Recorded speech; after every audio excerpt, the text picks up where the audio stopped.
Donc j'appelle maintenant Maître Pierre-Henri Lebrun qui va nous parler de accident médical, faute ou aléa.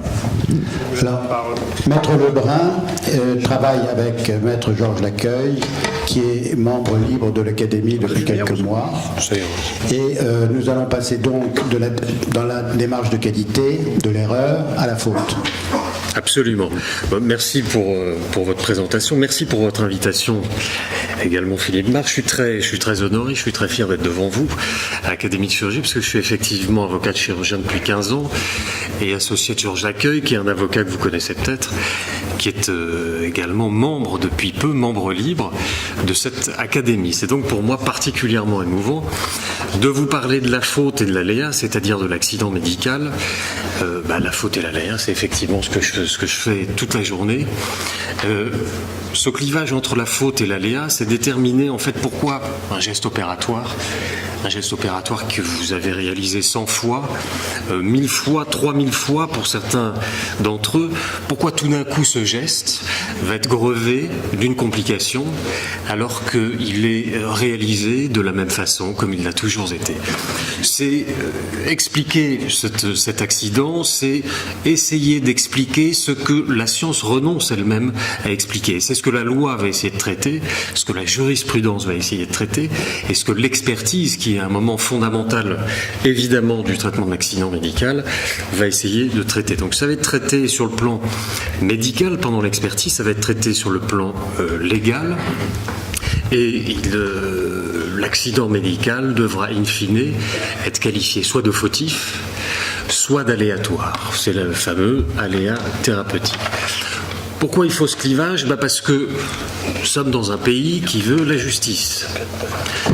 Il y en a beaucoup, on n'est pas les seuls, vous en faites pas. Et dans la justice, il y a une chose qui est très importante, c'est la responsabilité individuelle. C'est que toute justice est fondée sur une philosophie qui est la philosophie de la responsabilité individuelle.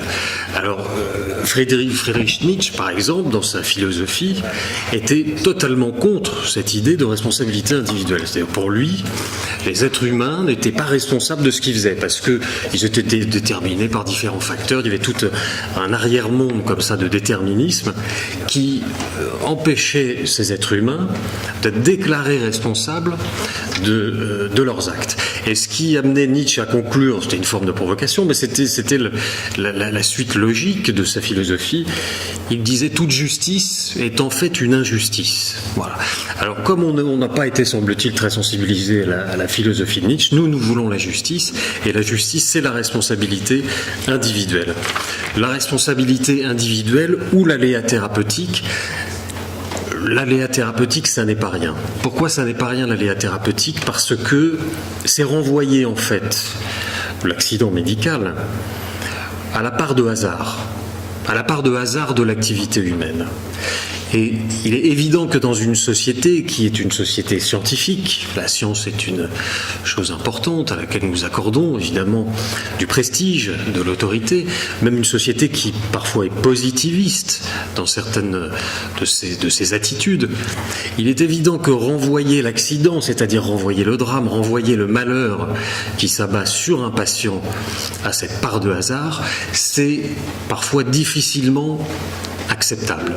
La tendance de l'opinion, la tendance même des magistrats d'ailleurs qu'on rencontre, nous avocats, moi avocat dans mon métier, c'est au contraire de vouloir trouver un responsable à chaque problème, trouver un responsable à chaque complication. Et là, si on commence à faire ça, on tombe dans ce qu'on appelle le tout fautif. Le tout fautif, c'est quoi ? C'est que à partir du moment où il y a une complication chirurgicale, il y a un responsable. Il y a un chirurgien qui doit être condamné.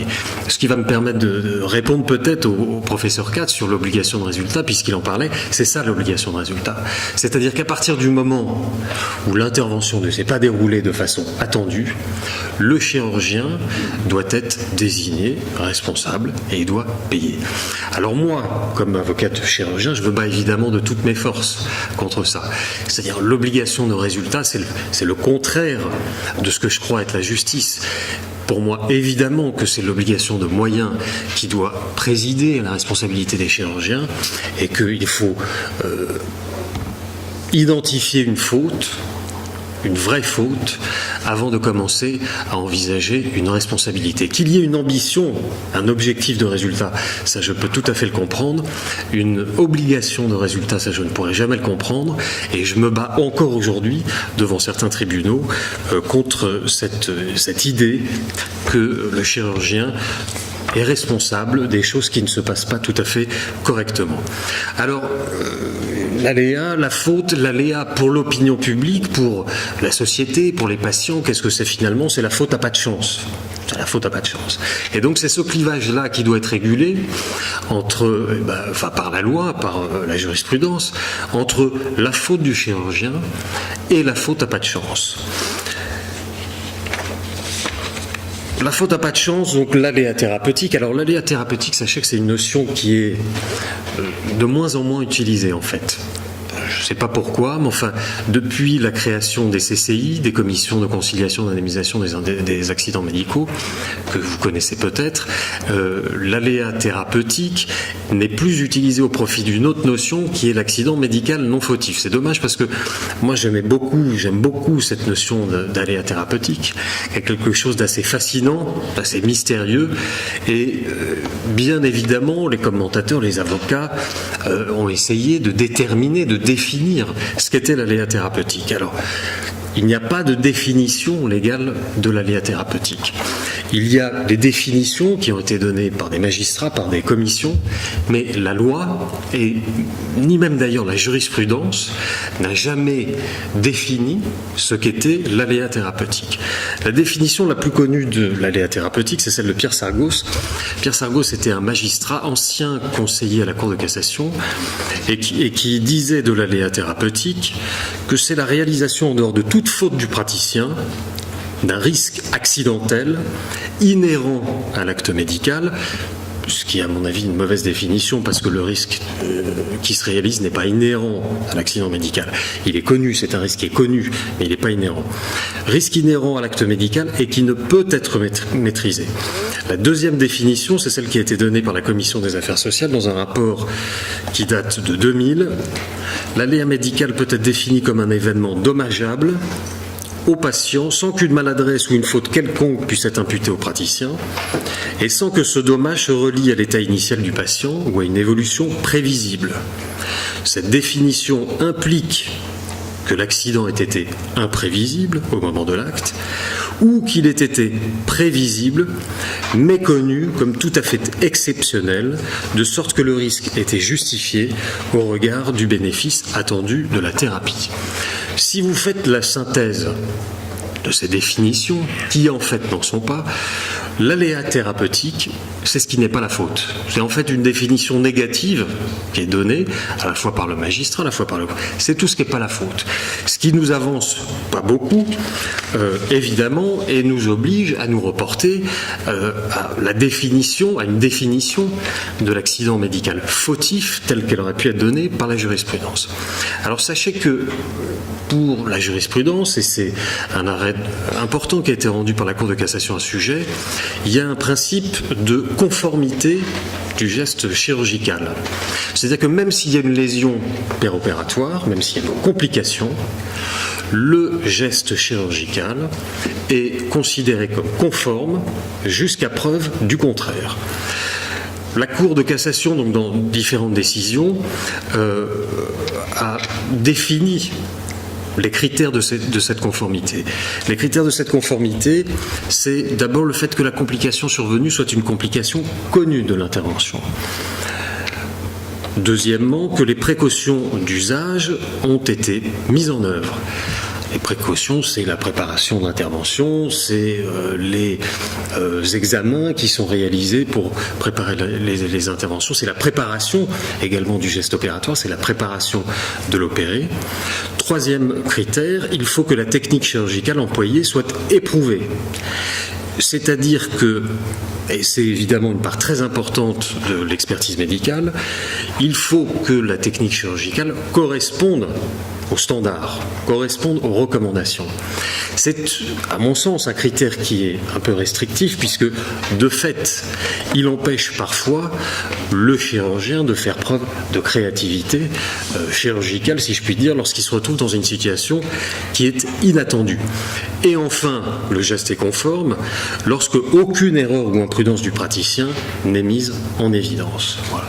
Donc, l'accident médical fautif, il y a faute lorsque, eh bien, on en déduit de l'arrêt de la Cour de cassation que lorsque la complication n'est pas connue, lorsque les précautions n'ont pas été prises et lorsque la technique chirurgicale n'est pas éprouvée. Enfin, il y a faute, et c'est une tautologie, lorsqu'une erreur ou une imprudence a été commise.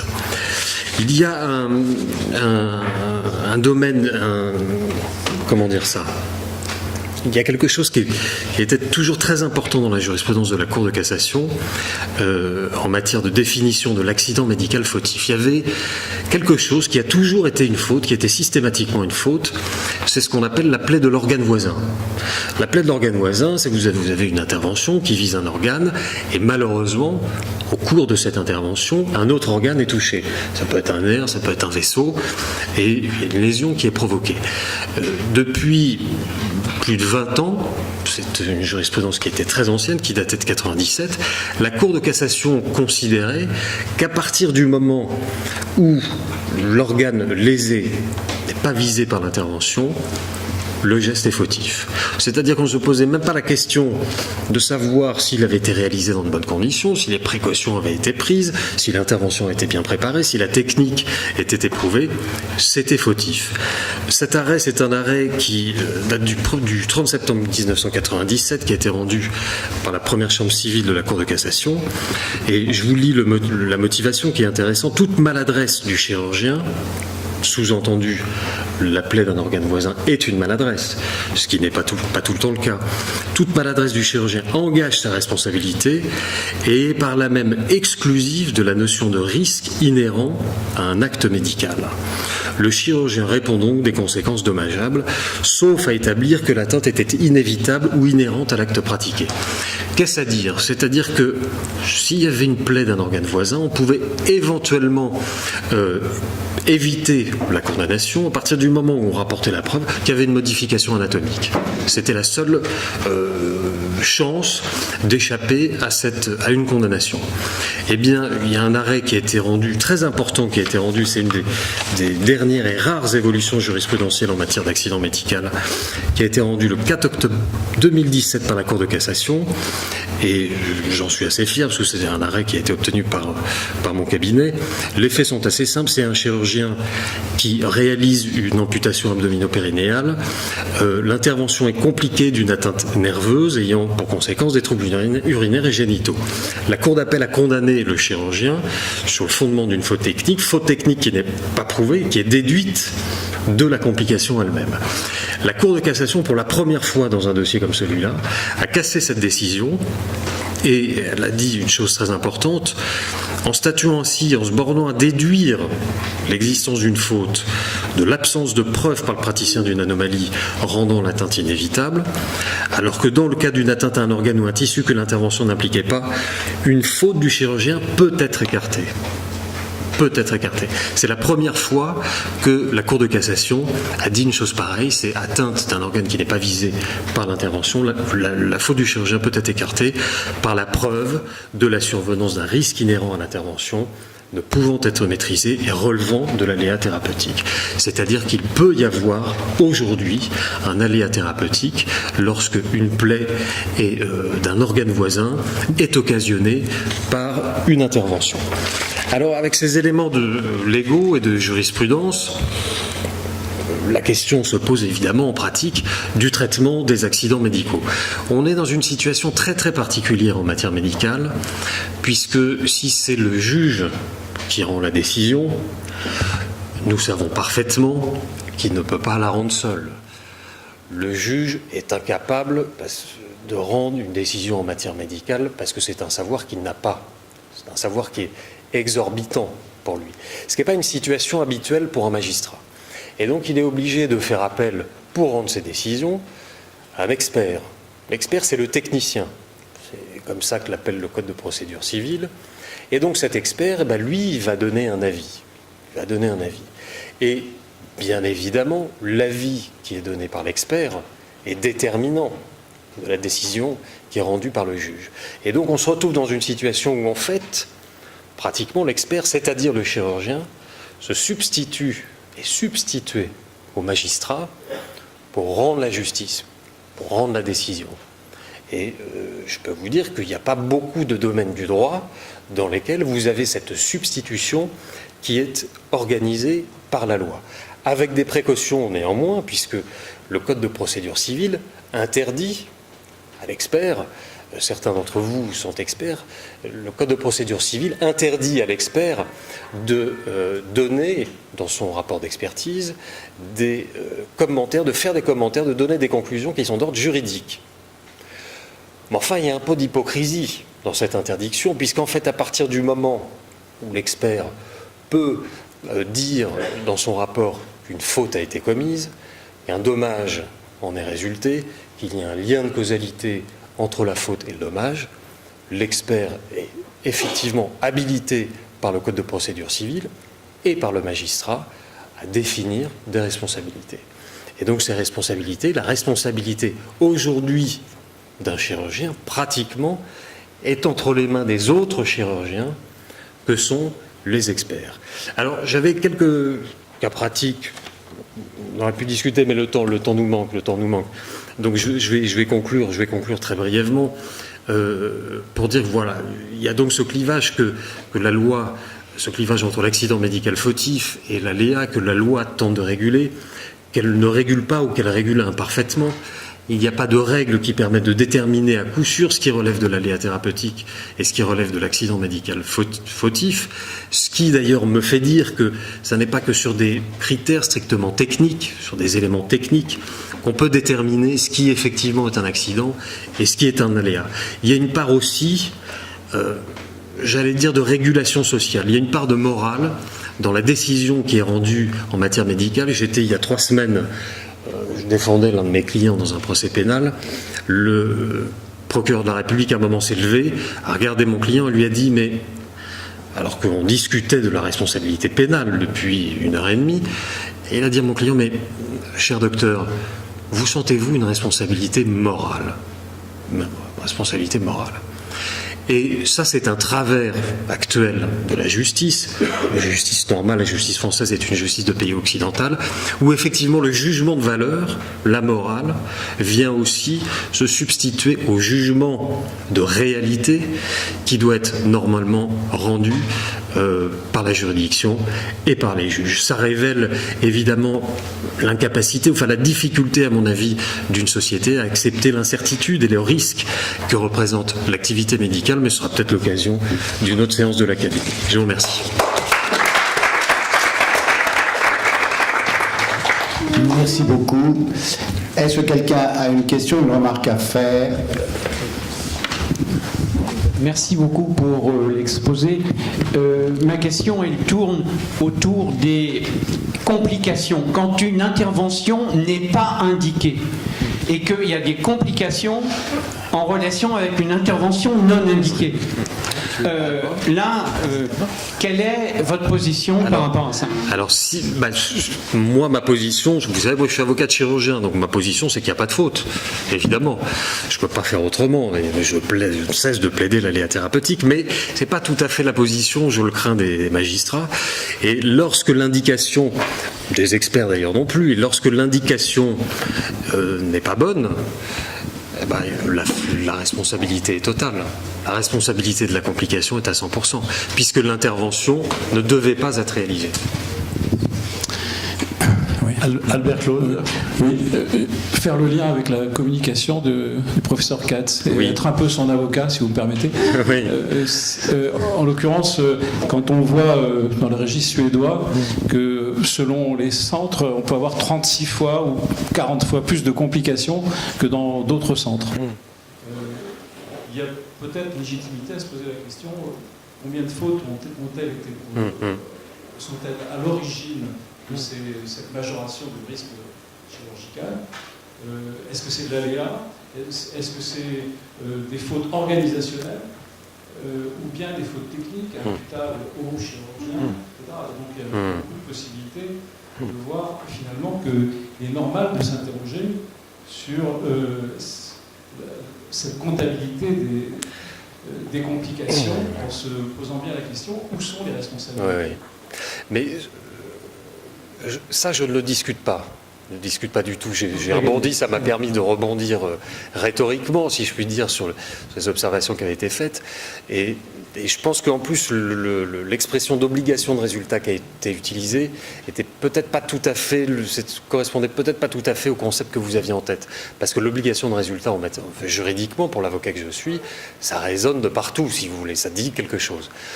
Je ne dis absolument pas qu'il ne faut pas se poser la question de la façon dont on peut améliorer les résultats chirurgicaux, de la façon dont on peut améliorer la sécurité au bloc, la sécurité dans les cliniques, la sécurité dans les hôpitaux. Moi, mon scrupule, c'est cette notion d'obligation de résultat. Qu'il y ait une ambition de résultat, évidemment, comment pourrait-il en être autrement d'ailleurs ? Une obligation de résultat, ça a un sens très précis juridiquement, qui aboutirait, à mon sens, au contraire de l'objectif qui serait annoncé, puisque pour moi, une obligation de résultat met immédiatement, clairement, en péril toute chirurgie.